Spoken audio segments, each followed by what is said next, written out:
Amici di Bella Sicilia, buongiorno da Aci Castello.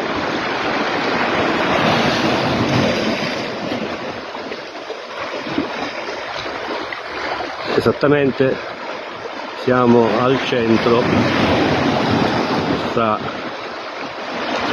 Aci Castello